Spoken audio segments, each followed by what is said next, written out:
Sénèque, Consolation à Elvia. Plus d'une fois, mon excellente mère, l'élan de mon cœur m'a porté à vous consoler. Chaque fois je l'ai contenu. Bien des motifs m'engageaient à oser. D'abord, il me semblait que j'allais déposer tout le fait de mes ennuis si j'essuyais au moins vos larmes, dusse-je n'en pas tarir le cours. Ensuite, je me flattais d'avoir un ascendant plus fort pour vous tirer de votre abattement quand je me serais relevé le premier. Enfin, j'appréhendais que la fortune, n'ayant pu triompher de moi, ne triomphât de quelqu'un des miens. Ainsi je m'efforçais de mon mieux, une main sur ma blessure, de me traîner jusqu'à vous pour panser les vôtres. Mais d'autres considérations ajournèrent mon projet. Je savais qu'il n'était pas bon de toucher à une plaie toute vive et encore saignante. Les consolations pouvaient l'enflammer et l'aigrir, et dans les maladies mêmes du corps, rien n'est plus dangereux que les remèdes prématurés. J'attendais donc que la violence même du mal l'eût brisé, qu'ainsi préparé pour la cure et mûri par le temps, il se laissa toucher et manier à loisir. D'ailleurs, en compulsant tout ce que les plus beaux génies ont laissé de monuments écrits sur les moyens d'apaiser et de modérer les chagrins, je n'y trouvai aucun exemple d'homme qui se fît consolateur des siens, quand lui-même était pleuré d'eux. Dans cette situation nouvelle, j'hésitais. Je craignais d'ulcérer au lieu de guérir. Et puis, ne fallait-il pas un langage tout neuf, pris loin des formes journalières et banales de consolation, à un homme qui, pour raffermir ses proches, soulevait sa tête, pour ainsi dire, du milieu même de son bûcher? Les grandes douleurs, en outre, toutes celles qui passent la mesure commune, interdisent le choix des paroles, car elles étouffent souvent jusqu'à la voix. N'importe, je ferai effort, non par confiance en mon propre génie, mais ce qui peut le mieux vous consoler, c'est de m'avoir moi-même pour consolateur. Vous qui ne me refuseriez aucune chose, vous ne refuserez pas, je l'espère, bien que tout chagrin soit rebelle, d'agréer les soins d'un fils qui veut adoucir vos regrets. Voyez combien je me suis promis de vous trouver facile. Je compte obtenir sur vous plus d'empire que la douleur, toute puissante chez les malheureux. Je ne veux point d'abord l'attaquer de front, mais lui aider plutôt, lui fournir de nouveaux stimulants. Je veux rompre tout appareil et rouvrir ce qui déjà peut s'être fermé. Quel genre de consolation est cela, dira-t-on? Faire revivre des maux effacés et placer l'âme en face de toutes ses infortunes, lorsqu'à peine elle suffit à elle seule? Mais qu'on y réfléchisse. Tout mal, assez pernicieux pour s'accroître en dépit des remèdes, le plus souvent cède à la méthode contraire. Oui, je remettrai sous vos yeux toutes les afflictions, toutes les scènes lugubres de votre vie. Je n'agirai pas mollement avec vous, j'emploierai le fer et le feu, et par là, qu'obtiendrai-je? Que votre âme, déjà victorieuse de tant d'assauts, rougira d'endurer si mal une dernière, une seule atteinte après tant de cicatrices. Laissons les pleurs et les gémissements sans fin à ces âmes timides qui, amollies au sein d'une longue prospérité, s'affaissent au choc de la moindre disgrâce. Mais ceux dont chaque pas dans la vie fut marqué par une infortune doivent essuyer les plus rudes attaques avec une ferme et inébranlable constance. La continuité du malheur a du moins cet avantage, qu'à force de tourments, elle finit par endurcir. La fortune vous a sans relâche accablé de maux inouïs. Elle n'a même excepté l'heure de votre naissance. Vous perdîtes votre mère dès que vous fûtes arrivé au jour, ou plutôt même en y arrivant, exposé pour ainsi dire sur le seuil de la vie. Élevé sous les lois d'une marâtre, votre soumission, il est vrai, votre piété toute filiale l'ont obligé à se montrer mère pour vous. Mais une bonne marâtre coûte toujours cher. L'oncle le plus tendre, le meilleur et le plus courageux des hommes, vous est ravi alors que vous attendiez sa venue. Et le destin, craignant que des rigueurs moins rapprochées ne vous soient trop légères, vous enlève dans le même mois un époux chéri qui vous a rendu mère de 3 enfants. Quand vous pleuriez votre oncle, cet autre sujet de larmes vous est annoncé. Et tous vos fils se trouvent absents, comme si vos maux s'étaient à dessein acculés sur le même moment pour que vous n'eussiez pas où reposer votre douleur. Pour ne point parler des périls, des alarmes sans nombre qui n'ont cessé de vous assaillir sans vous vaincre, naguère sur ce même sein qu'il venait de quitter, vous avez recueilli les cendres de 3 petits-fils. 20 jours après que mon fils expiré dans vos bras eut avec vos derniers baisers reçu de vous les honneurs funèbres, vous apprenez que je vous suis ravie. Il vous manquait jusque-là de porter le deuil des vivants. La plus grave, la plus pénétrante de toutes les atteintes qui vous aient frappé, ce fut la dernière, je l'avoue. Elle n'a point rompu seulement l'épiderme, elle a déchiré le cœur et les entrailles. Mais si la moindre blessure arrache de longs cris aux soldats novices qui redoutent plus la main de l'opérateur que le fer de l'ennemi, le vétéran, fût-il percé de part en part, voit trancher ses chairs sans s'émouvoir et sans gémir, comme si c'était celle d'un autre. Opposez même courage au traitement qu'il vous faut subir. Loin de vous ces lamentations, ces accents plaintifs et tout ce fracas ordinaire de douleur féminine. Vous auriez perdu le prix de tant de souffrances si elle ne vous avait appris à souffrir. Eh bien, vous semblais-je procéder timidement avec vous? Je ne vous ai rien voilé de vos misères. Je les ai toutes amoncelées sous vos yeux. Je l'ai fait dans un digne but. Car je veux vaincre vos chagrins, et non pas seulement les restreindre. J'y parviendrai, je l'espère. Si je vous montre d'abord que rien dans mon sort ne doit faire juger malheureux, ni moi, ni à plus forte raison les miens, qui souffriraient de mon malheur. Et si passant à votre destinée particulière, laquelle dépend toute de la mienne, je vous prouve qu'elle n'est point au-dessus de vos forces. Je commencerai par ce que votre tendresse est la plus impatiente d'ouïr, et vous dirai que je n'éprouve aucun mal. Quand je ne pourrai vous en convaincre, je vous démontrerai du moins que le fait sous lequel je vous parais fléchir peut se supporter. Que si encore vous ne m'en croyez pas, je m'applaudirais davantage de me trouver heureux dans une situation qui ne ferait presque que des misérables. Ne jugez point sur ouï dire. C'est moi qui, pour empêcher que des préjugés ne vous troublent, vous déclare que je ne suis pas malheureux. J'ajouterai, pour vous tranquilliser plus encore, qu'il est impossible que je le sois jamais. Heureux l'homme tel que l'a créé son auteur, s'il n'abdique pas sa destinée.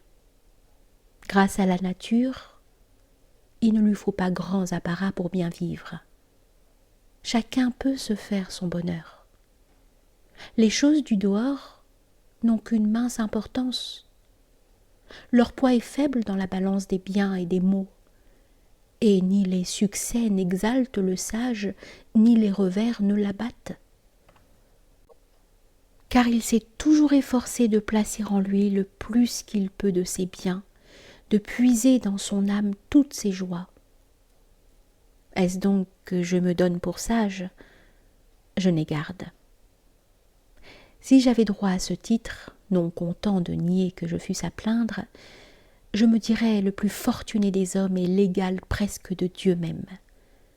Jusqu'ici, ce qui suffit déjà pour adoucir toute amertume, je me suis mise à la suite des sages. Trop faible encore pour me défendre seule, je me suis réfugiée dans le camp de ces hommes qui savent se protéger, eux et les leurs.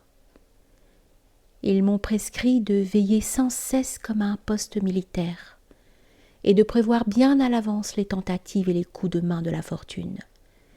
Elle accable l'homme qu'elle surprend. Elle est facile à repousser pour qui l'attend toujours. Ainsi, l'arrivée de l'ennemi renverse ceux qu'elle trouve au dépourvu. Mais si avant la guerre on s'est préparé à la guerre, en bon ordre et dispos, on soutient aisément le premier choc, toujours le plus étourdissant. Jamais je ne me suis fiée à la fortune, lors même qu'elle semblait en paix avec moi. Toutes ces faveurs dont elle me comblait si libéralement, richesse, honneur, célébrité, j'ai su les tenir assez loin de moi pour qu'elle pût les retirer sans m'entraîner du même effort. Entre ces choses et moi, j'ai mis un grand intervalle. Elles disparurent. Elles ne me furent point arrachées. L'adversité ne brise que les âmes qu'avait leurrées leur prospérité.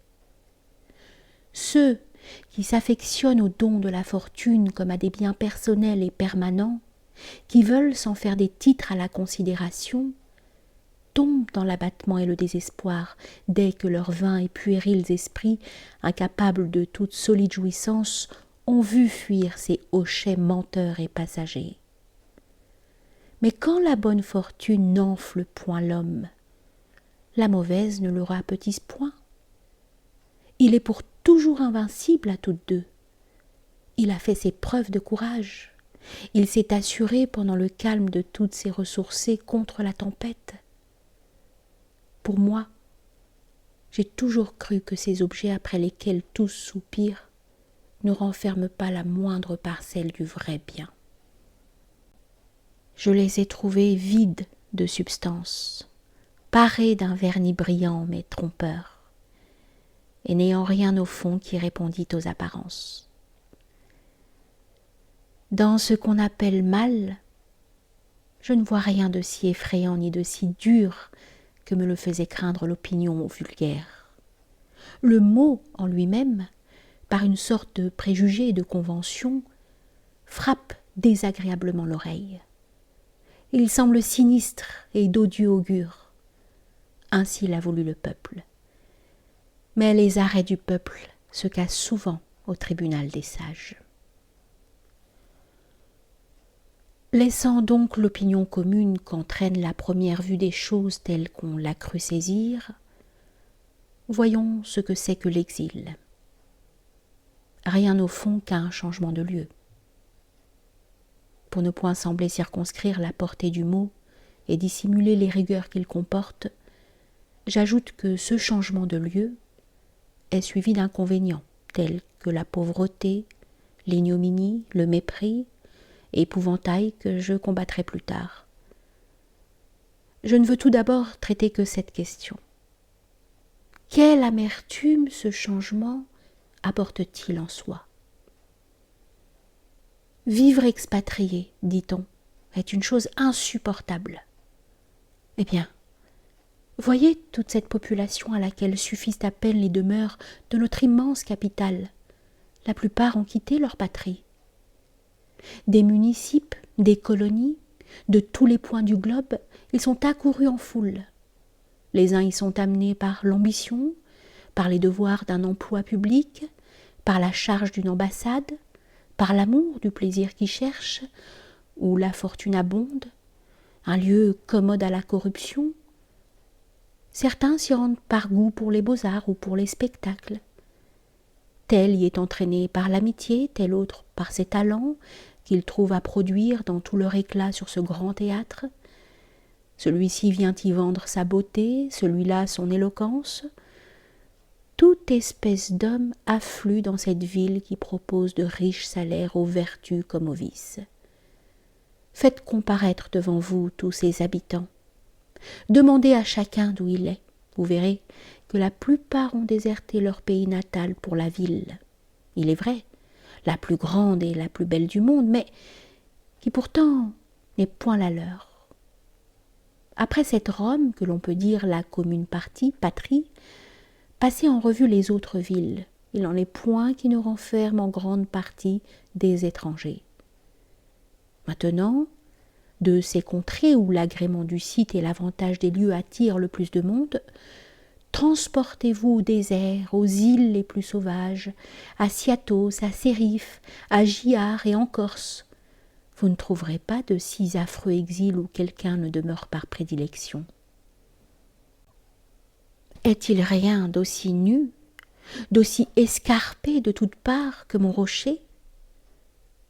Est-il un sol plus pauvre en subsistance, une race d'hommes plus intraitable, un site plus repoussant, un climat plus voué aux intempéries? Eh bien, ici même se rencontrent plus d'étrangers que d'indigènes. L'émigration est si peu pénible en elle-même qu'il n'y a pas jusqu'à cette Corse qui n'ait enlevé des hommes à leur patrie. C'est, suivant quelques-uns, un instinct voyageur et je ne sais quelle fièvre de déplacement qui nous pousse à changer de demeure. Nous tenons en effet de la nature une âme inquiète et mobile qui ne se fixe jamais. Elle se prodigue, elle promène sa pensée dans la sphère du connu et de l'inconnu, toujours vagabonde, ennemie du repos, amoureuse surtout de la nouveauté. Ce n'est pas chose étrange si l'on considère son principe originel. Elle ne doit point l'être à cette masse terrestre et pesante qu'on appelle le corps. C'est du souffle céleste qu'elle émane. Or l'essence des choses célestes est le mouvement perpétuel. Elle fuit emportée par une course rapide. Voyez les astres, ces flambeaux du monde, aucun n'est immobile. Ils roulent et changent incessamment de place, déjà entraînés par la marche de l'univers. Ils se meuvent d'eux-mêmes dans un sens opposé, voyagent de constellation en constellation, toujours actifs, toujours tendant d'un point à un autre point. Tout n'est que révolution constante, tout n'est que migration et que passage alternatif. C'est l'ordre de la nature, la loi irrésistible. Après un certain nombre de siècles, le cercle de leur cours révolu. Ils repasseront de nouveau par le premier chemin. Croirez-vous maintenant que l'âme humaine, formée des mêmes éléments que les corps célestes, souffre à regret le déplacement et les émigrations, quand la nature divine trouve dans une révolution ininterrompue et des plus rapides sa jouissance ou ses moyens de conservation? Mais descendez du ciel sur la terre, vous verrez des nations, des peuples entiers changer de séjour. Que signifient ces villes grecques au milieu des contrées barbares? Pourquoi la langue des Macédoniens se parle-t-elle dans l'Inde et la Perse? La Scythie, et toute cette longue chaîne de peuplades farouches et indomptées, vous montre des cités achéennes bâties sur les rivages du pont. Ni les rigueurs d'un hiver éternel, ni le naturel des habitants, aussi âpres que leur climat, n'ont détourné des colonies de s'y établir. L'Asie renferme une foule d'Athéniens.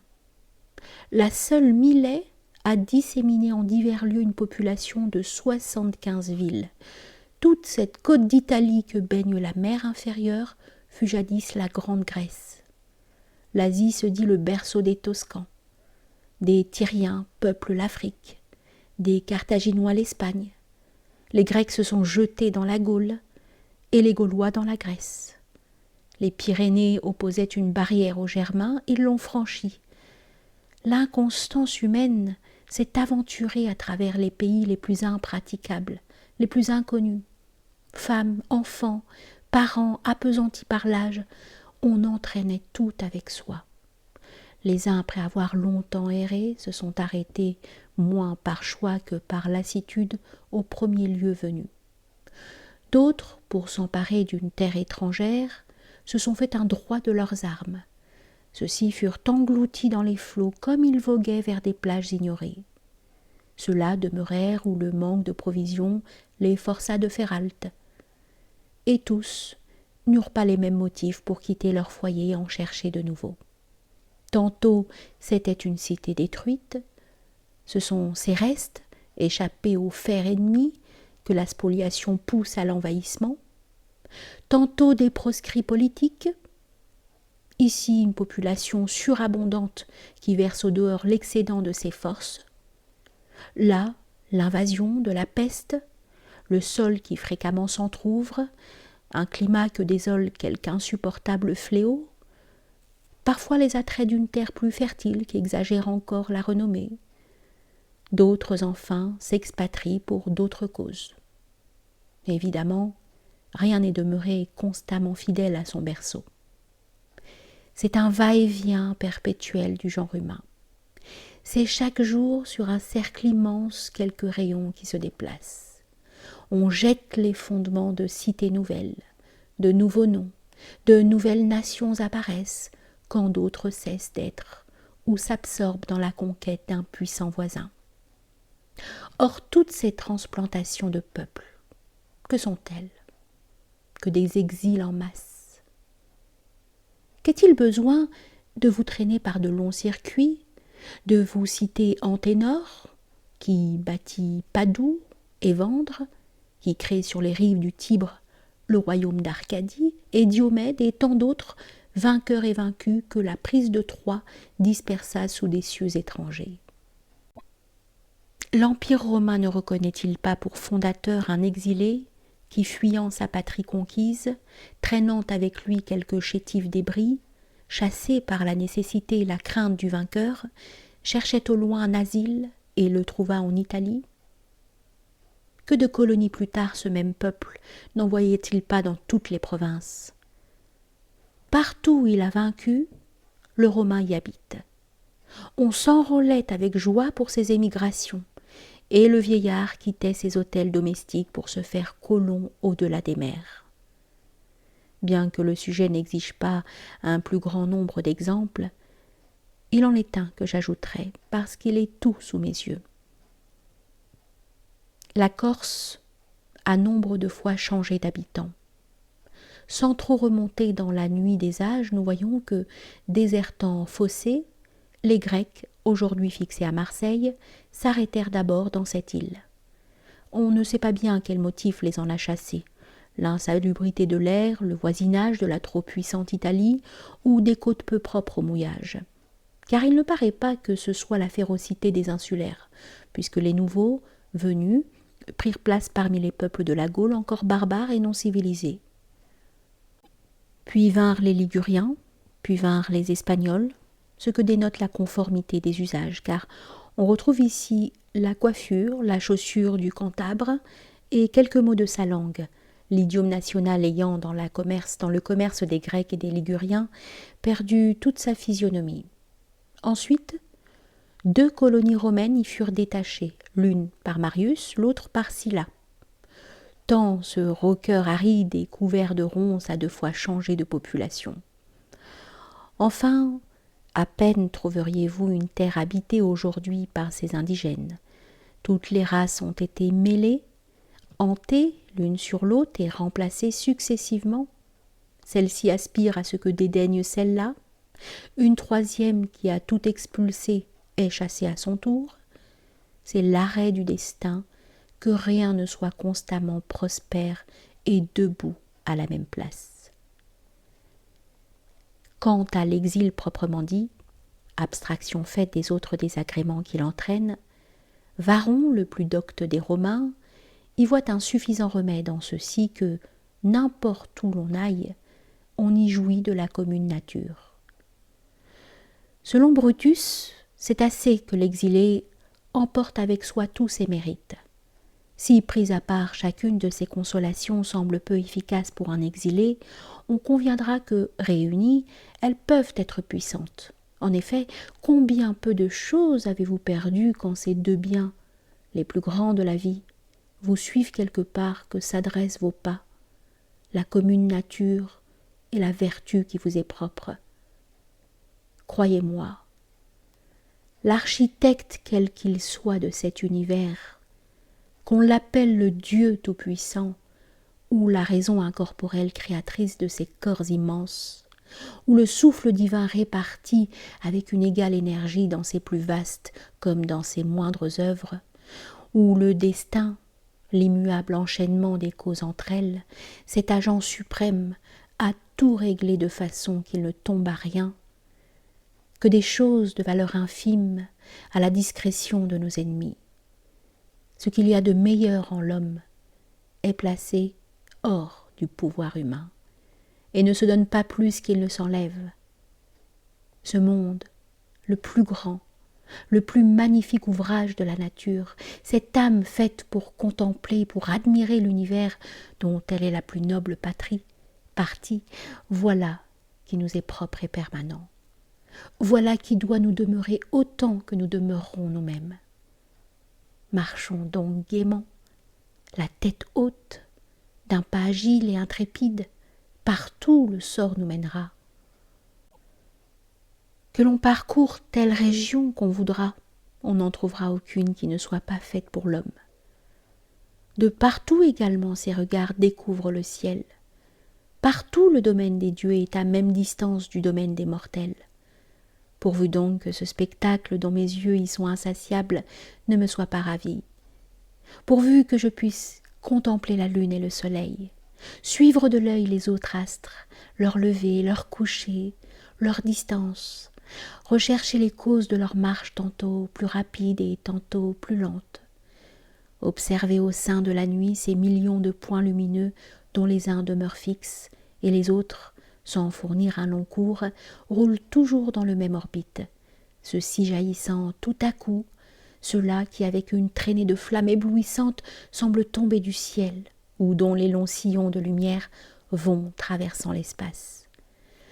Pourvu que j'habite au centre de ces merveilles, initié aux immortels secrets autant qu'un homme peut l'être, et que mon âme, sœur de ces merveilles qu'elle aspire à contempler, ne descende pas de sa sublime sphère.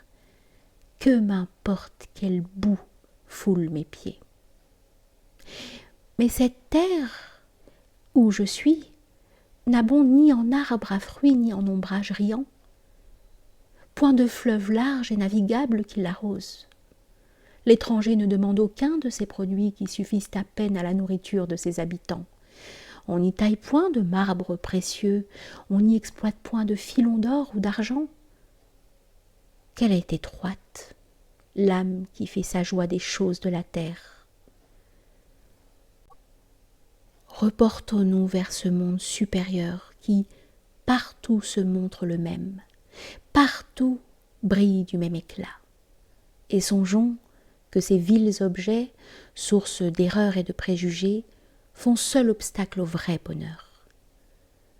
En prolongeant ces portiques, en surélevant ces tours déjà si hautes, en agrandissant ces vastes quartiers, en augmentant la profondeur de ces grottes d'été, en couronnant de fêtes toujours plus massifs ces salles à manger, que fait-on que se dérober de plus en plus la vue du ciel? Mais au lieu où le sort m'a jeté, mon abri le plus spacieux est une cabane. Tu es certes bien pusillanime, et tu te consoles en avare, si tu ne dois ici ton courage qu'au souvenir de la cabane de Romulus. Ah, dis plutôt, cet humble toit ne repousse pas la vertu. Il effacera les plus beaux temples, si l'on y peut contempler la justice, la modération, la sagesse, la piété, la science des devoirs et de leur exacte distribution, la connaissance des choses du ciel et de la terre. Elle n'est jamais étroite, la demeure qui renferme tant et de si grandes vertus. Il n'est jamais accablant l'exil où peut nous suivre un tel cortège. Brutus, dans son traité de la vertu, assure qu'il vit Marcellus exilé à Mytilène, aussi heureux que je comporte la nature humaine, et plus passionné que jamais pour les nobles études. Aussi ajoute-t-il qu'en le quittant, il se trouvait plus exilé que lui, qu'il laissait sur la terre d'exil. Heureux, Marcellus, plus heureux dans ton bannissement des éloges de Brutus que de ceux de la République durant ton consulat. Qu'il est grand cet homme dont on ne peut se séparer sans se croire exilé soi-même, et qui ravit l'admiration d'un personnage admiré même de Caton, son beau-père. Brutus rapporte encore que César évita de relâcher à Mytilène, ne pouvant soutenir la vue d'un grand homme indignement traité. Son retour fut obtenu par une démarche solennelle du Sénat qui montra tant de sollicitude et d'affliction que chacun de ses membres semblait animé du même esprit que Brutus, et supplier plutôt pour soi que pour Marcellus, dont l'absence était le bannissement de tous. Mais le plus beau jour du proscrit fut celui où Brutus eut peine à s'arracher de sa présence, et où César ne put la supporter. Double et magnifique témoignage. Revenir sans lui fut pour Brutus un vif chagrin, pour César une honte. Doutez-vous que cet homme héroïque, pour se résigner à l'exil, ne se soit dit « Te voilà hors de ta patrie, est-ce là un malheur ?» La philosophie t'a enseigné que toute contrée est la patrie du sage, mais quoi ? Ton proscripteur n'a-t-il pas lui-même passé 10 longues années loin de la sienne, pour reculer, je le veux, les bornes de nos conquêtes ? Mais enfin, ne les a-t-il pas passées loin d'elle ? Voilà qu'aujourd'hui l'Afrique qui se relève, grosse d'hostilité menaçante. Voilà que l'Espagne réchauffant des figues abattues et brisées. Voilà que la perfide Égypte en un mot, que le monde entier, attentif au moindre ébranlement de l'Empire, l'appelle partout à la fois. Où courra-t-il d'abord ? À qui fera-t-il face ? Ces victoires vont le chasser sur tous les points du globe. Qu'il reçoive l'hommage et l'encens des peuples. Il doit te suffire à toi d'avoir Brutus pour admirateur. Marcellus sut donc supporter l'exil, et le changement de séjour ne changea nullement son âme, bien qu'il eût pour compagne la pauvreté, laquelle n'est point un mal aux yeux de quiconque n'est pas encore infecté de mollesse et de cupidité. Ces folies qui bouleversent tout homme. Qu'il est petit, en effet, le nombre des choses nécessaires à notre conservation. Et à quel homme peuvent-elles manquer pour peu qu'il ait d'énergie ? Quant à moi, je le sens. Ce ne sont point des ressources, mais des embarras que j'ai perdus. Ce qu'exige le corps se réduit à peu. Il ne veut que se garantir du froid, apaiser sa faim, éteindre sa soif. Au-delà, c'est pour les fantaisies du vice, non pour le besoin qu'on travaille. Il n'est pas nécessaire de fouiller les plus profonds abîmes de l'onde, de se farcir l'estomac des débris sanglants de 1000 animaux, d'arracher des coquillages au bord sans nom de la mer la plus reculée. Que les dieux et les déesses confondent cette sensualité qui franchit les limites d'un empire dont l'univers est si jaloux.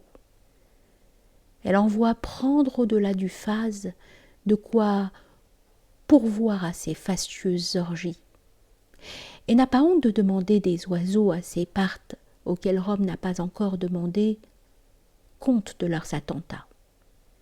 Blasée sur tout ce qu'elle connaît, elle met à contribution le globe entier. Des extrémités de l'océan, on apporte des mets que peut à peine recevoir un estomac ruiné de raffinement.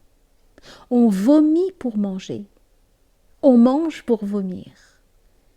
Et ces aliments qu'ils ont cherchés par toute la terre, ils dédaignent de les digérer. À qui méprise ces choses ? Quel tort fait la pauvreté ? À qui les souhaite, elle est même salutaire. Elle le guérit malgré lui. Et quand on repousserait cette amère leçon de la nécessité, toujours est-il que l'impuissance a même effet qu'un refus volontaire. Caligula, que la nature, me semble, n'avoir fait naître que pour montrer ce que peut l'extrême dépravation dans une extrême fortune, dévora en un souper 10 millions de sesterces. Et malgré le secours de tant de génies inventifs, il eut peine à trouver moyen de consommer d'un seul coup l'impôt de 3 provinces.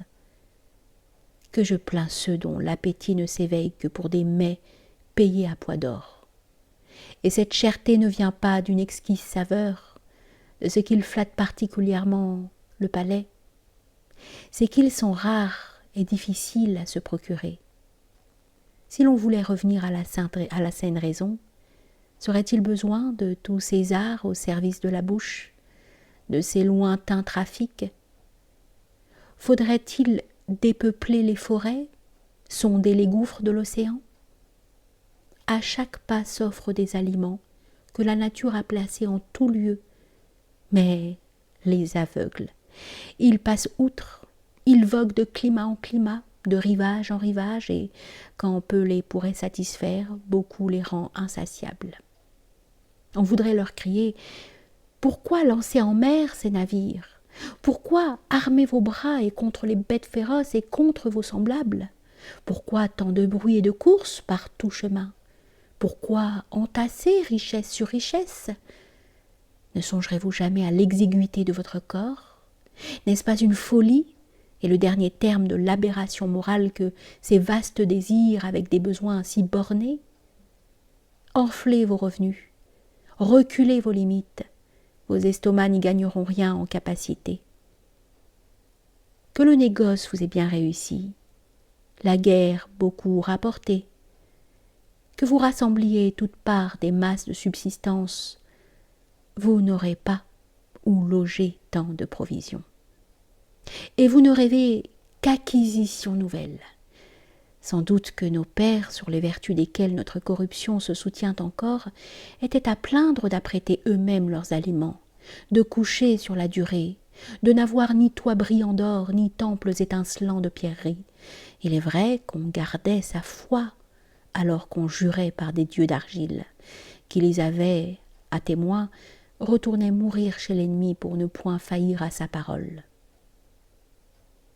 Ce dictateur qui écoutait les députés samnites en préparant à son foyer les plus grossiers légumes de cette même main qui avait tant de fois terrassé l'ennemi et déposé le laurier triomphal sur les genoux de Jupiter capitolin, vivait sans doute moins heureux que de notre temps un Apicius qui, dans cette ville d'où les philosophes s'étaient vus bannir comme corrupteurs de la jeunesse, tint école de bonne chère et infecta son siècle de sa doctrine. Or, apprenez la fin de cet homme. Elle vaut la peine d'être connue. Après 1 milliard de sesterces engloutis en cuisine, et tant de riches présents des Césars, et l'immense subvention du Capitole, absorbé d'orgie en orgie, écrasé de dettes, forcé de voir ses comptes pour la première fois, il calcula qu'il lui resterait 10 millions de sesterces, et pensant que ce serait mourir de faim que vivre avec une pareille somme, il s'empoisonna. Quel effroyable luxe que celui pour qui 10 millions de sesterces était la misère. Osez croire maintenant que c'est le degré de richesse qui fait le bonheur, et non le degré de raison. Voilà un homme que 10 millions de sesterces épouvantent. Tant d'autres envieraient son sort. Et s'il dérobe par le poison, ou plutôt ce dernier breuvage est le seul salutaire qu'ait pris ce mortel dépravé. S'il but et mangea du poison, ce fut lorsqu'il mettait dans ses festins énormes non seulement sa délectation, mais sa gloire, lorsqu'il faisait trophée de ses excès, qu'il débauchait la ville entière par ses exemples, et provoquait à l'imiter une jeunesse déjà trop encline au mal quand les modèles lui manqueraient. Tel est le sort des hommes, qui ne mesurent point la richesse sur la raison dont les bornes sont fixes, mais sur des habitudes perverses, des fantaisies sans limite et sans frein. À la cupidité, rien ne suffit. À la nature, il suffit de si peu. La pauvreté dans l'exil est donc loin d'être un mal, dès qu'il n'est point de sol si indigent qui ne fournisse largement à la nourriture de son hôte. Est-ce d'un vêtement? Est-ce d'un abri qu'a besoin l'exilé? Si c'est vraiment pour le besoin qu'il les désire, ni l'un ni l'autre ne lui manqueront. Il faut aussi peu pour couvrir l'homme que pour le nourrir. La nature a voulu que rien de ce qu'elle lui rendait nécessaire ne fût pénible à trouver. S'il souhaite de la pourpre à double et triple teinture, tissée de bandes d'or, nuancée de diverses couleurs et broderies, la faute n'en est pas au sort, mais à lui, s'il se trouve pauvre. Lui rendit-on même tout ce qu'il n'a pu, on n'aura rien fait.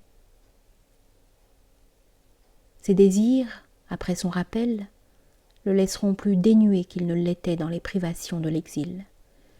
S'il souhaite un buffet étincelant de vases d'or, et une argenterie marquée au noble coin des artistes de l'Antiquité, et cet airain dont la manie de quelques riches fait tout le prix, et ces légions d'esclaves qui rendent insuffisant le logis le plus simple, et ces bêtes de somme aux formes rebondies, à l'embonpoint artificiel, et des pierreries de tous les pays du monde, qu'il entasse ses richesses si haut qu'il voudra, jamais elles ne rassasieront son âme insatiable.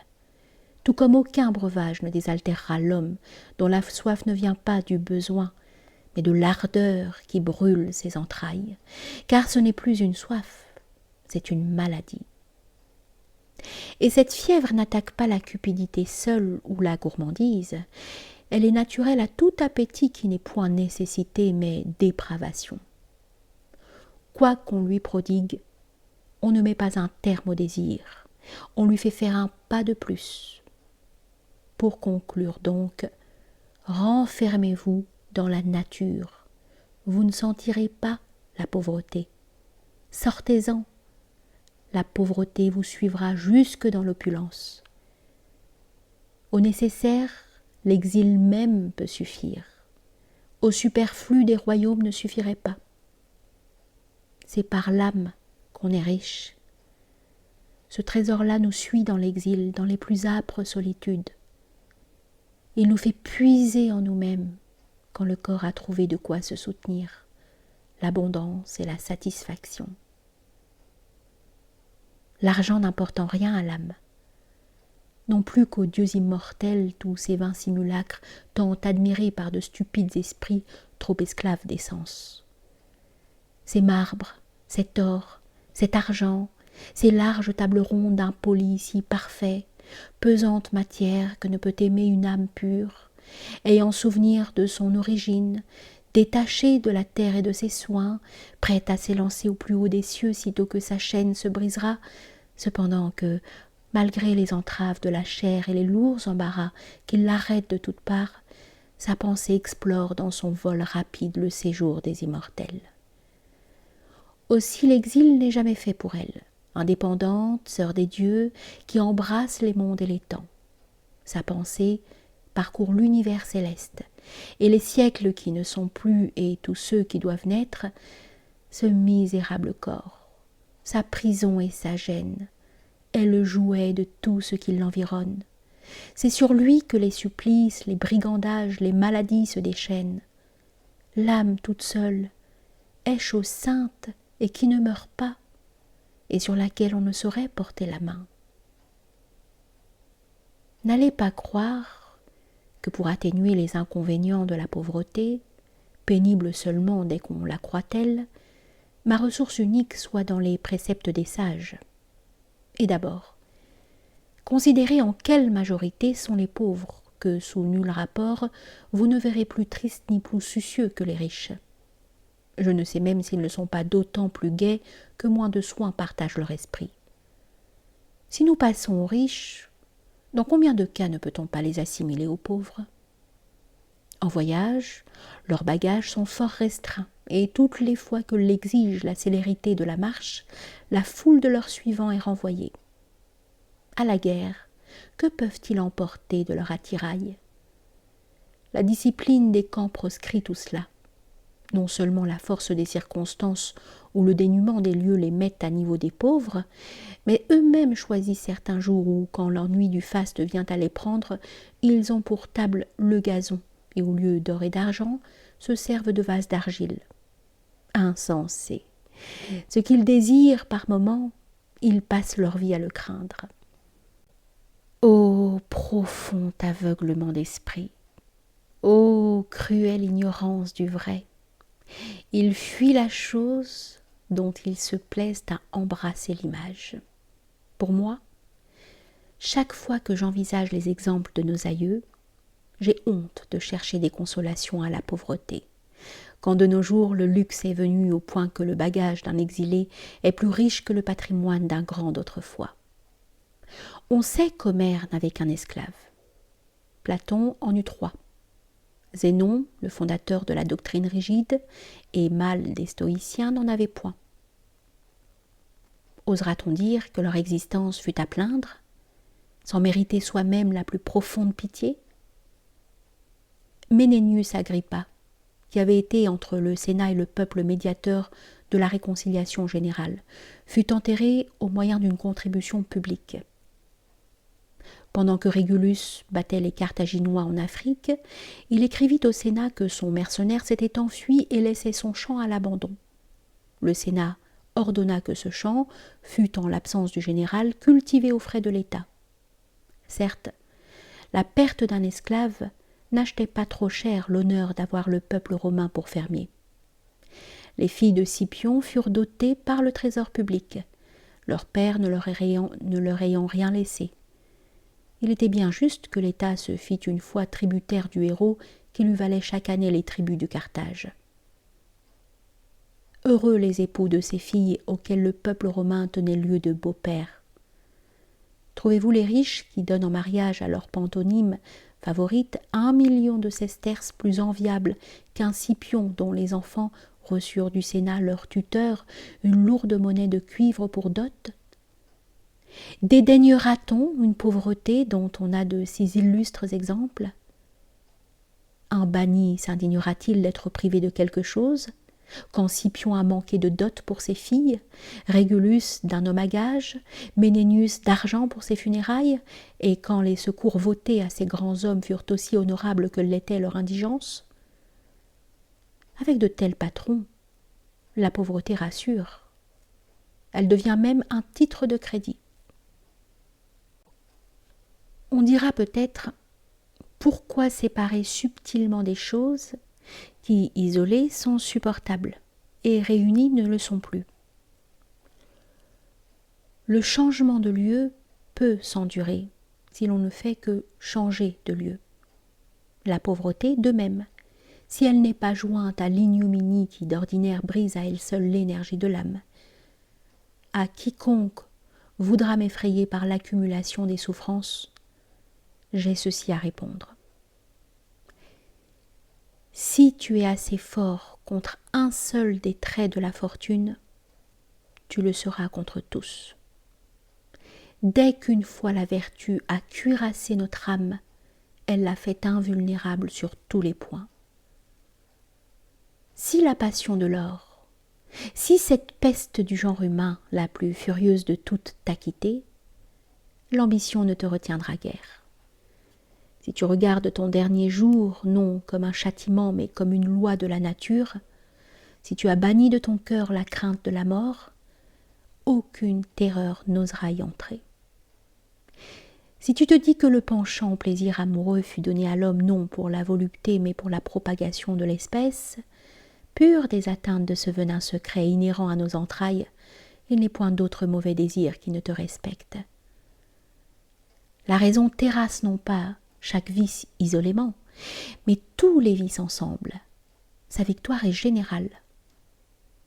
Crois-tu que l'ignominie puisse jamais émouvoir le sage, pour qui sa conscience est tout et qui a rompu avec les préjugés du vulgaire? Ce qui est pis même que l'ignominie, c'est une mort ignominieuse. Eh bien, vois Socrate. Avec le même visage qui jadis avait seul imposé aux 30 tyrans, il entre dans cette prison dont il va ennoblir la honte. Car on ne pouvait voir une prison là où était Socrate. Quel homme serait assez aveugle aux lumières de la vérité pour croire qu'Athon déshonoré par le double refus qu'il subit comme candidat à la préture et au consulat? C'est la préture C'est le consulat qui furent déshérités de l'honneur que Caton leur apportait, mépris d'autrui n'atteint que l'homme qui déjà se méprise lui-même. Une âme basse, dégradée, donne prise à ses flétrissures. Mais celle qui reste supérieure aux plus rudes disgrâces, qui triomphe des mêmes maux dont les autres sont accablés, celle-là est comme sacrée par sa propre infortune. Car tel est l'homme. Rien ne commande son admiration comme le courage dans le malheur. Lorsque dans Athènes on menait Aristide au supplice et que, sur son passage, tous les yeux se baissaient et pleuraient non pas seulement l'homme juste, mais la justice elle-même sacrifiée en lui, il se trouva pourtant un misérable qui lui cracha au visage. Affront d'autant plus propre à l'indigné qu'il savait bien qu'une bouche impure pouvait seule se le permettre. Il se contenta de s'essuyer et dit en souriant au magistrat qui l'accompagnait: « Avertissez cet homme de bâiller désormais avec plus de décence. C'est faire affront à l'affront lui-même. Je sais qu'au dire de quelques-uns, rien n'est plus accablant que le mépris. Ils choisiraient plutôt la mort. Je leur répondrai que l'exil est souvent à couvert de tout mépris. Le grand homme qui tombe reste grand, même couché par terre. Il n'est pas, croyez-le, plus méprisé que ces temples dont les ruines sont foulées aux pieds, mais que révèrent les âmes religieuses comme s'ils étaient encore debout. Puisque mon sort n'a rien, ô mère bien-aimée, qui doivent éterniser vos larmes, je ne vois plus que des raisons à vous personnelles qui puissent les provoquer. Ces raisons se réduisent à deux. Ou vous souffrez de cette idée qu'un appui vous manque, ou les regrets de l'absence vous sont intolérables. Je ne dois qu'effleurer le premier point, car votre cœur m'est connu. Rien ne vous est cher en nous tous que nous-mêmes. Que d'autres mères abusent dans leur despotisme de femme de la puissance de leurs fils, que trouvant l'accès des honneurs fermés à leur sexe, leur ambition s'exerce au nom de ces fils dont elles dissipent les biens, dont elles briguent même l'héritage, dont elles fatiguent l'éloquence en la prêtant à ceux qu'elles protègent. Elvia, au contraire, vivement réjouie de la fortune de ses enfants, n'en usa que bien peu. Elle mit toujours des bornes à notre libéralité, quand elle n'en mettait point aux siennes. Sous la tutelle même de son père, à des fils déjà riches, elle a voulu donner encore. Elle a géré nos patrimoines avec les soins qu'on met aux siens propres et le désintéressement qui exige celui d'autrui. Elle a ménagé notre crédit comme s'il n'était pas aussi le sien. Il ne lui est revenu de nos honneurs qu'une joie pure et des sacrifices. Jamais sa tendresse n'a regardé à son intérêt. Pourriez-vous donc, après l'exil de votre fils, regretter ce qu'auparavant vous n'avez jamais compté comme à vous? Aussi, tous mes efforts doivent-ils se tourner vers la source même de votre affliction maternelle. Je suis privée des embrassements d'un fils chéri. Je ne jouis plus de sa présence, de sa conversation. Où est-il celui dont la vue éclaircissait la tristesse de mon front, dans le sein duquel je déposais tous mes soucis? Où sont ces entretiens dont je ne me pouvais me rassasier, et ces études auxquelles j'assistais avec un plaisir que goûtent peu les femmes plus assidûment que ne font les mères? Et ces douces rencontres, et cette gaieté d'enfant qu'il avait toujours à ma vue? Puis vous retrouverez les lieux mêmes de nos fêtes et de nos repas de famille, et chose inévitable et bien propre à déchirer l'âme, les impressions d'une vie si intime naguère. Car autre raffinement de la cruelle fortune, c'est 3 jours avant le coup qui m'a frappé. C'est quand vous étiez en pleine sécurité et loin de toute appréhension semblable, qu'elle imagina de vous rappeler à Rome. Elle avait bien fait de nous séparer par la distance des lieux, bien fait de vous préparer à ce malheur par une absence de quelques années, vous qui êtes revenu non pour jouir de votre fils, mais pour ne pas perdre l'habitude de le regretter. Si votre absence avait daté de plus longtemps, le chagrin eût été moins vif. L'intervalle même en eût adouci l'amertume. Si vous ne fussiez point parti, du moins vous y eussiez gagné pour dernier avantage de voir 2 jours de plus votre fils. Mais le destin a si bien combiné ses rigueurs que vous ne pûtes ni assister à mes succès, ni vous faire à mon absence. Or plus ces coups sont rudes, plus il faut vous armer de courage et redoubler de vigueur contre un ennemi inconnu, vaincu par vous plus d'une fois. Ce n'est pas d'un corps jusqu'ici sans blessure que votre sang coule aujourd'hui. C'est sur vos cicatrices même que la teinte a porté. N'invoquez pas pour excuse les droits de votre sexe, ce privilège des larmes qu'on lui accorde presque sans mesure, mais non pas sans terme. Car si nos ancêtres ont, par un décret solennel, permis aux veuves de pleurer 10 mois leur mari, c'était pour composer avec la douleur obstinée des femmes. Ils n'ont pas interdit le deuil, ils l'ont limité. Nourrir une affliction sans fin pour la perte d'un être aimé, c'est une faiblesse déraisonnable. N'en ressentir aucune serait une dureté inhumaine.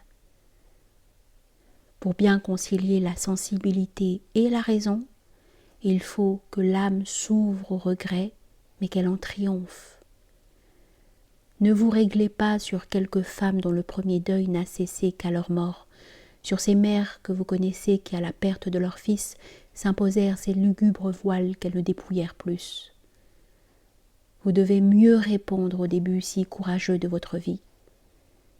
S'excuser sur ce qu'elle est femme ne sied pas à celle qui s'est tenue loin de toute faiblesse féminine.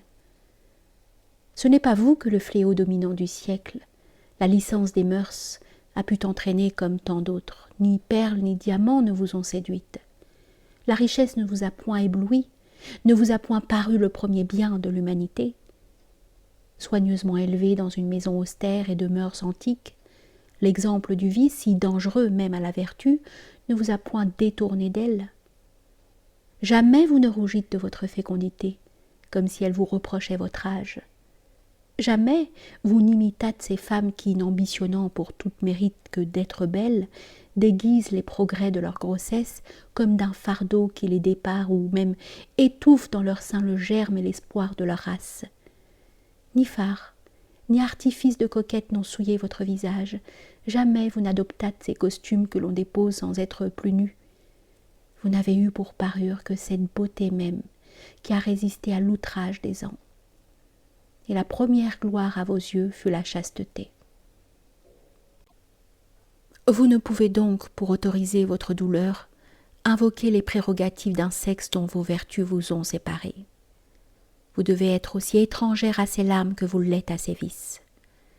Mais il est même des femmes qui vous défendront de vous consumer dans l'affliction, et qui, après un abattement moindre sans doute et plus court chez vous que chez les autres, vous obligeront à vous relever. Jetez les yeux sur celles que d'éclatantes vertus ont portées au rang des grands hommes. Voyez, Cornélie, de 12 enfants qu'elle avait eus, le sort l'avait réduite à 2. À nombrer les morts, 10 avaient péri. Estimez la perte. 10 Gracques. Et pourtant, à ceux qui pleuraient autour d'elle et maudissaient sa destinée, elle disait « N'accusez pas la fortune qui m'a donné des Gracques pour fils. » Voilà bien la femme dont devait naître celui qui s'écriait à la tribune « Toi, insulter ma mère, celle qui m'a porté dans ses flancs !» Mais le mot de la mère me paraît bien plus énergique. Le fils mettait un haut prix à la naissance des Gracques, et la mère même à leur trépas. Rutilia suivit dans le bannissement son fils Cotta. Elle lui fit si tendrement attacher qu'elle aima mieux souffrir l'exil que son absence, et ne revit sa patrie qu'avec lui. Il était rentré dans Aume, et couvert de gloire lorsqu'elle le perdit, et cela avec le courage qu'elle avait mis à le suivre. Les obsèques de son fils terminées, nul ne la vit plus dans les larmes. Héroïque dans l'exil de ce pis, elle se montra sage à sa mort. Rien n'avait rebuté sa tendresse, rien ne put l'enchaîner à une affliction stérile et déraisonnable. C'est parmi ces femmes que je veux vous conter. constante imitatrice de leur vie. Il sera beau de vous voir comme elles, modérer, comprimer vos chagrins. Je sais que la chose n'est guère en notre pouvoir, qu'aucune affection n'obéit et la douleur moins que tout le reste. Farouche de sa nature, tous les remèdes la trouvent rebelle. Parfois on voudrait l'étouffer et dévorer ses gémissements, mais le visage a beau feindre, a beau se composer, les pleurs se font jour et débordent. On court occuper son esprit de spectacle et de gladiateur, mais au fort de ses distractions les plus vives, le moindre ressouvenir de ce qu'il a perdu la bouleverse. Mieux vaut donc vaincre la douleur que la tromper, car en dépit des plaisirs qui lui donnent le change, ou des affaires qui l'entraînent ailleurs, elle se réveille. Dans son repos même, elle prépare son élan pour de nouvelles morsures, mais terrassée par la raison, elle ne se relèvera plus. Je ne vous conseillerais pas de faire comme je sais qu'ont fait tant d'autres, de vous jeter dans des voyages prolongés ou de pur agrément, de consacrer beaucoup de temps et de soins à recevoir vos comptes, à administrer vos biens, de toujours vous embarrasser en quelque nouvelle affaire. Tout palliatif d'un moment, qui, sans la guérir, contrarie la douleur. J'aime mieux la faire cesser que l'étourdir. Je préfère vous conduire au port, où doit tendre quiconque fuit les coups de la fortune, c'est-à-dire aux études libérales. Ce sont elles qui fermeront votre blessure, qui vous affranchiront de toutes vos tristesses. Ces habitudes studieuses n'eussent-elles jamais été les vôtres, il faudrait aujourd'hui les prendre. Or, autant que mon père et la rigueur de ces vieilles maximes l'ont permis, toutes les belles connaissances ont été, sinon possédées, du moins abordées par vous. Plût au ciel que cet excellent homme, trop attaché aux usages de ses ancêtres, vous eût laissé approfondir plutôt qu'effleurer les doctrines des sages. Vous n'auriez pas maintenant à chercher des armes contre la fortune, vous les trouveriez en vous. Parce que certaines femmes puisent dans les lettres non point des principes de sagesse, mais une séduction de plus à étaler. Il ne souffrit pas que vous en fissiez une plus longue étude, mais votre heureux génie prompt à tout saisir, à suppléer au temps. Vous possédez les premières bases de toute science. C'est aujourd'hui qu'il faut y revenir. Elles feront votre sûreté, votre consolation, vos délices. Si vous leur ouvrez franchement votre âme, jamais plus n'y entrera la douleur, jamais l'inquiétude, jamais les inutiles tourments d'une affliction vaine. Votre cœur restera fermé à tous les chagrins, comme il l'est depuis longtemps à toutes les autres faiblesses. Voilà vos plus sûrs auxiliaires et votre unique sauvegarde contre la fortune. Mais comme avant de gagner l'asile qu'ils vous promettent, il vous faut des appuis pour assurer votre marche, je veux, en attendant vous montrer les consolations qui vous restent, jeter les yeux sur mes frères. Aurez-vous droit, tant qu'ils vivront, d'accuser la destinée ? Vous possédez en eux deux mérites divers qui doivent faire votre joie. L'un s'est élevé aux honneurs par ses talents, la philosophie de l'autre les a dédaignés. Reposez votre cœur malade, sur la dignité du premier, sur le calme du second, sur la tendresse de tous deux. Je les connais, ces frères, et leurs sentiments les plus intimes. Galion ne court sa brillante carrière que pour vous en reporter la gloire, mais là ne s'est voué à la retraite et au repos qu'afin d'être mieux à vous. Pour vous protéger comme pour charmer votre vie, la fortune vous a bien partagé en fils. Le crédit de l'aîné peut vous défendre, vous pouvez jouir des loisirs du plus jeune. Ils rivaliseront de dévouement, et l'amour de leur fils compensera l'absence d'un seul. Oui, j'ose vous le promettre, il ne vous manquera que le nombre. Que vos yeux aussi se reportent sur vos petits-enfants, sur mon fils Marcus, en qui tout est si aimable. Point de tristesse qui tienne à sa vue, point de douleur si vive et si récente qui ne cède à ses insinuantes caresses. Quels pleurs ne tariraient devant sa gaieté? Est-il une âme serrée par le chagrin que ses gentillesses ne dilatent, que son espièglerie n'entraîne à ses jeux, qui ne soit distraite, arrachée aux pensées les plus absorbantes par ce babil dont personne ne se lasse? Dieu que j'implore, faites qu'il nous survive. Que la rigueur des destins s'épuise toute et s'arrête sur moi seule. Que toutes les douleurs de la mère frappent sur moi toutes celles de l'aïeul. Soyez tous heureux où le sort vous maintient. Je ne me plaindrai pas qu'on m'ait ravi à mon fils et à mes foyers. Que du moins, victime pour toute ma maison, je ne lui fasse rien à souffrir de plus. Pressez sur votre sein cette Novatilia qui bientôt vous donnera des arrière-petits-fils. Je l'avais si bien adoptée dans mes affections qu'après ma perte, et tout en conservant son père, elle pourrait sembler orpheline. Aimez-la pour vous et pour moi. Le sort vient de lui ravir sa mère. Votre tendresse peut, sans effacer ses regrets, faire qu'elle sente moins son isolement, qu'elle sache de vous régler ses mœurs et son extérieur. Les leçons pénètrent plus avant quand elles s'impriment dans un âge encore tendre. Qu'elle prenne goût à vos entretiens, qu'elle se forme à votre école. Quel don vous lui ferez quand vous ne lui donneriez que l'exemple? Ce devoir solennel sera votre premier remède. Les douleurs pieuses comme la vôtre n'ont de distraction possible que la raison ou une noble tâche à remplir. Je compterai aussi votre père parmi vos grandes consolations, s'il n'était loin de vous. Mais votre cœur vous dira quels sont les intérêts du sien. Vous sentirez combien il est plus juste de vous conserver pour lui que de vous sacrifier pour moi. Dans ces accès immodérés, quand la douleur s'emparera de vous, quand elle voudra vous entraîner, songez à votre père.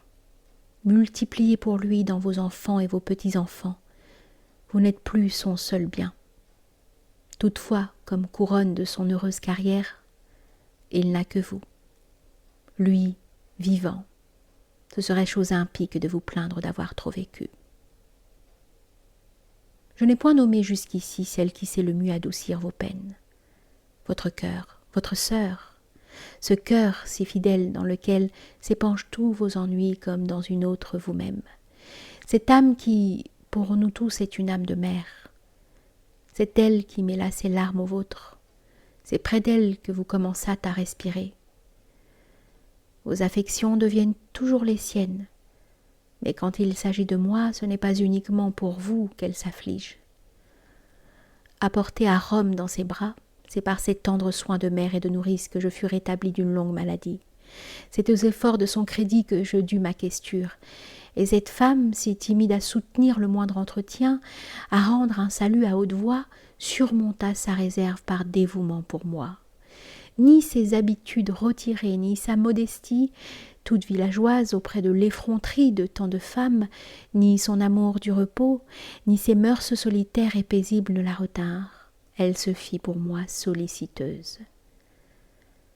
Voilà, mère bien-aimée, celle qui saura vous consoler et vous raffermir. Rapprochez-la de vous le plus possible. Embrassez-la de la plus étroite affection. La douleur fut d'ordinaire ce qu'elle aime le plus et cherche à s'exhaler en liberté. Que la vôtre, que toutes vos pensées se confient à votre sœur. Voulez-vous conserver ou déposer vos chagrins? Vous la trouverez prête soit à y mettre un terme, soit à les partager. Mais si je connais bien la sagesse de cette femme accomplie, elle ne vous laissera pas sécher sans fruit dans les larmes. Elle vous citera son propre exemple dont j'ai moi-même été témoin. Son époux adoré, notre oncle, à qui elle s'était unie vierge, elle l'avait perdu sur le navire où ils voguaient ensemble. Et pourtant, ni cette perte affreuse, ni les horreurs de la tempête ne l'accablèrent. Elle triompha des éléments et du naufrage même pour rapporter le corps de cet époux. Oh, que de femmes dont les actes sublimes sont restés dans l'ombre et perdus!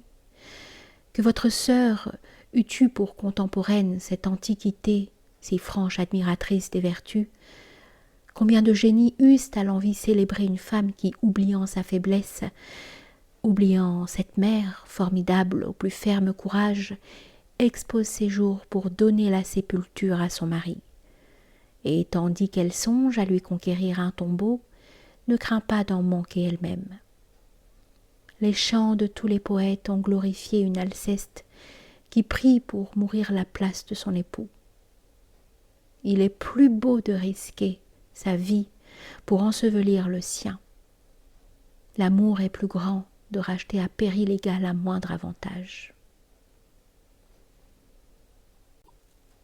S'étonnera-t-on après cela que pendant 16 ans que son époux gouverna l'Égypte, on ne l'eût jamais vue en public, qu'elle n'eût reçu chez elle personne de la province, qu'elle n'eût rien demandé à son mari, ni souffert qu'on la sollicitât de rien?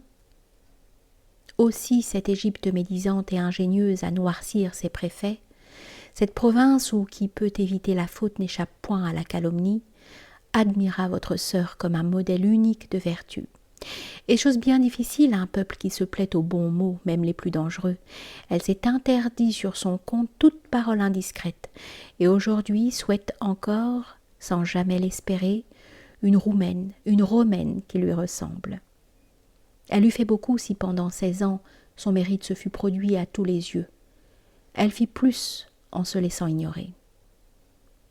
Tout ceci soit dit, non pour entreprendre son éloge, qu'affaiblirait plutôt un si bref exposé, mais pour vous peindre tout l'héroïsme de cette femme que ni l'ambition ni la cupidité, compagne et fléau de la puissance, n'ont séduite, qui sur un vaisseau désemparé, en face du naufrage et de la mort, ne connut point la peur, ne se détacha point de son époux inanimé, moins soucieuse d'échapper elle-même que de trouver où l'inhumer.